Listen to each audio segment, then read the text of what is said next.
All right, let's get right into it. We're talking about a former strongman, a president who, built his entire image on being tough, on brute force. And now he's claiming he's too frail, too forgetful to even face an international trial. This is the incredible story of Rodrigo Duterte's new defense, and it's a playbook we really need to unpack. To really get how wild this pivot is, you have to remember the man who said this. I mean, this wasn't some quiet confession, it was a boast. Duterte himself practically built his legacy around these killings. So this quote, this is ground zero for the massive contradiction at the heart of his case today. And that brings us to these two, let's call them personas. On one side, you've got the executioner, the guy who bragged about his deadly war on drugs. And on the other, the frail grandfather. His lawyers are now saying he has, and I quote, progressive cognitive decline, so bad he can't even remember his own family. So, the billion-dollar question is, which one's the real Duterte and which one is just a legal strategy? So what's happening right now? Well, Duterte's at The Hague, but his big hearing, it's been suddenly postponed. And the reason for that postponement is pretty much the whole reason we're talking about this today. And make no mistake, these are not minor charges we're talking about. The International Criminal Court is looking at him for crimes against humanity. And the whole case revolves around his signature policy as president, that violent and incredibly widespread war on drugs. Let's talk numbers for a second. The official death toll from that campaign is over 6,000 people. Now that's the number the government itself has acknowledged. It's kind of the baseline figure for the scale of the violence here.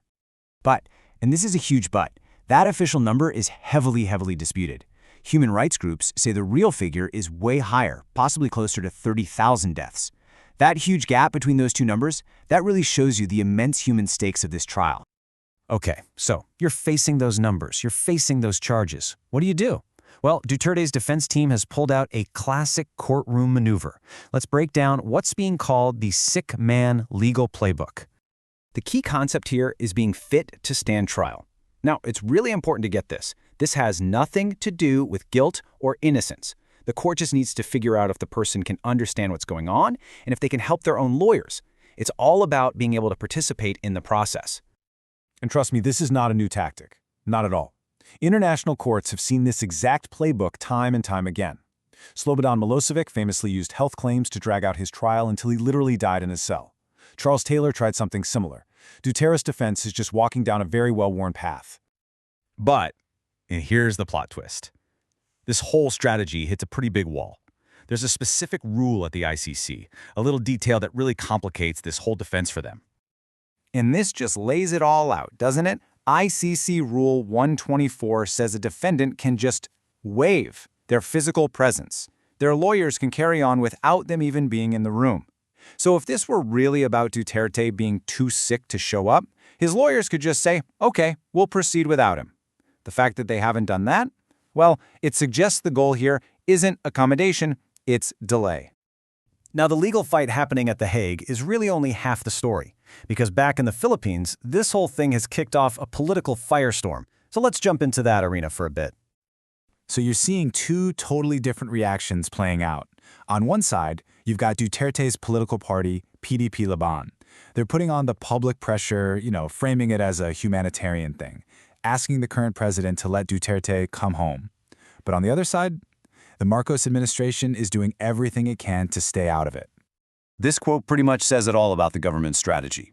When the executive secretary, who happens to be a former chief justice, was asked about Duterte's lawyer, Nicholas Kaufman, he just played dumb.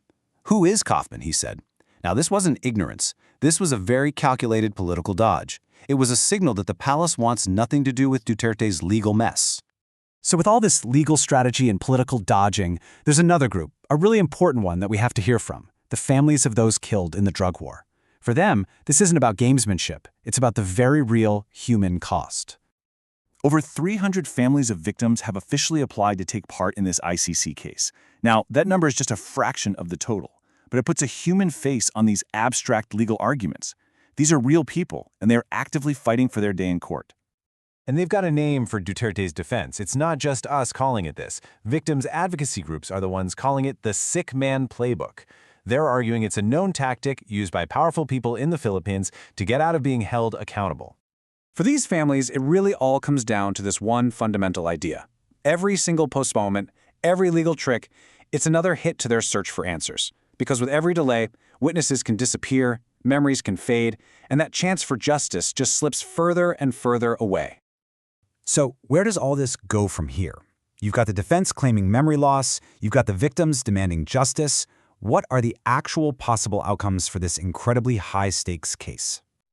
While the court has a few different paths it could take. First, and probably most likely, they'll order an independent medical review to see if these health claims are legit.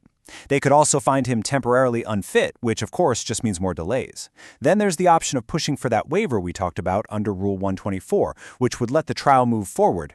And finally, there's even talk of an interim release, but that's a very complicated path. At the end of the day, this case has become about so much more than one man's health. It's really become a test of international justice itself. And it leaves us with this really critical question. When a powerful leader claims to have simply forgotten their actions, who is left to carry the memory of justice for thousands of victims? And that, right there, is what this trial is really all about.